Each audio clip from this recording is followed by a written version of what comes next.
There is a small spark just before you begin. It is not a loud noise or a bright flash of light. It is quieter than that. It is the color you notice in the corner of your eye while walking down the street. A deep blue on a door, a shocking pink on a flower. It is the sound of a pen scratching against a blank page, a quiet and private promise. It is the feeling of your foot tapping on the floor, a simple beat that wants to become something more. That small, almost invisible thing is the start of everything. It does not feel like a grand plan. It feels like a secret. It feels like magic. This tiny moment is where all the work lives before it is born. It is an invitation that only you can hear. It asks for nothing more than your attention for just a few seconds. It does not demand a masterpiece or a perfect performance.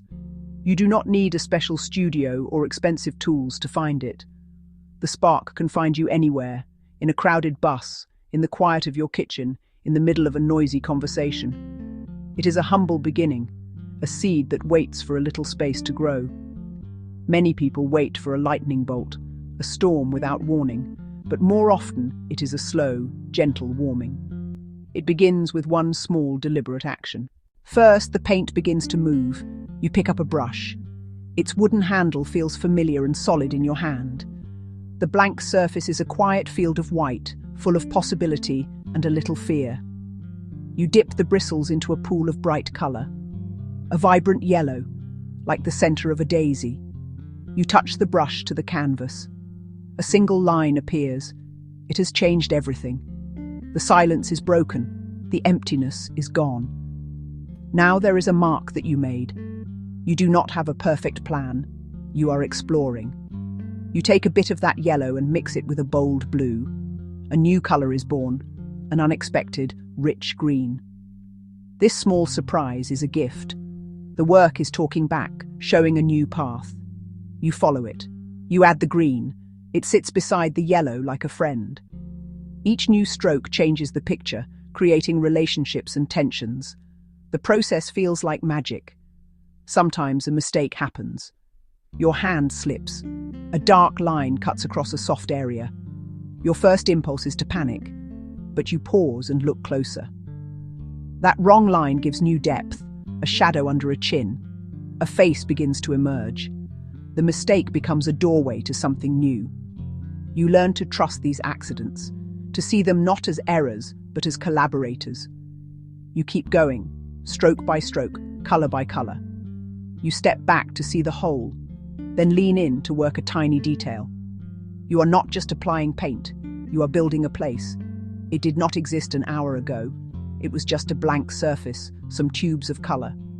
Now it is a landscape, a feeling, a memory. You breathe and look at what your hands have done. It is not just a painting anymore. It is a record of a conversation, a map of discovery, a small world that grew from a single, simple touch. Then, a quiet voice begins to wake up. It starts not with a grand declaration, but with a humble tool. You pick up a pen, feeling its weight in your fingers, or you open a new document, staring at the blinking cursor that pulses with a patient rhythm. The blank page is a challenge, but it is also an opportunity. You do not need to have the whole story figured out. You only need to find the very first word. It might be a name circling in your mind. It might be a sound, like the word thump. It might be the name of a color, like grey. You write it down. That first word is soft, almost a whisper. It feels fragile, but it is not alone for long. You write another word, and then another. A short sentence forms. The grey cat sat. It is not poetry. It is not profound, but it is honest, and it is a start. You do not worry if it is perfect. You do not ask if it is art. You allow the words to come, one after another, like someone finding their way through a dark room by touching the walls. Sentences arrive slowly at first, then they begin to flow a little faster as a rhythm develops. The process feels like magic. You write a line you love and read it aloud. Your heart listens to the rhythm. Then you write a line you do not love and cross it out, or hit delete without regret. This is not destruction, it is sculpting, chipping away what does not belong. A single good sentence can feel like a victory. It becomes an anchor for a paragraph. A paragraph grows into a scene, and a scene becomes the beginning of a story. Foggy thoughts find a home, on paper or on a screen, solid and real. You move them around and get to know them. The world inside you grows clearer because you gave it form. What was once private is on its way to being shared, a bridge from your mind to someone else's, built one word at a time. Now, your body starts to answer a call. Music begins to play, or maybe only the rhythm of your breathing.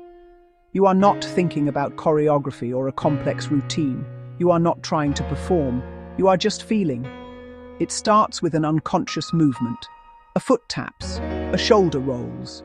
One step forward, then one step back. Your breath keeps time, a steady in and out that grounds you in the moment. It is a simple beginning, a question your body asks the space. Your body remembers. It remembers how to sway, how to turn, how to reach.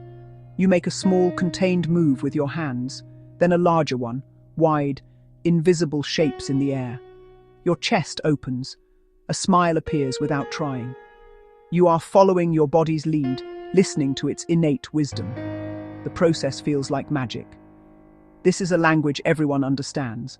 If others are in the room, they feel the energy shift. They might tap their feet. They might nod their heads. Your movement becomes communication beyond words. The dance fills the room. You are telling a story with your spine, your hips, your fingertips. For a few minutes, you forget to worry. You are present. You transform the room. The empty floor becomes a stage. The air becomes a partner. Each turn, each leap, each moment of stillness is a fleeting sculpture of energy and time.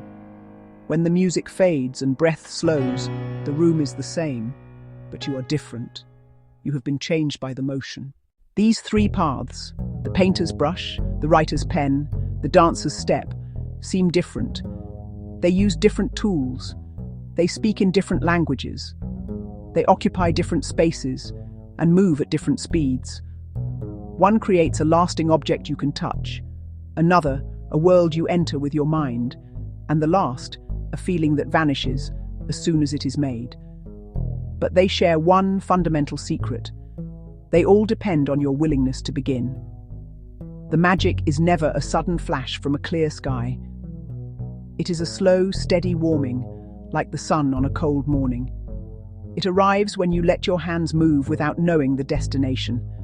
When you allow the quiet voice to speak, even if it stammers.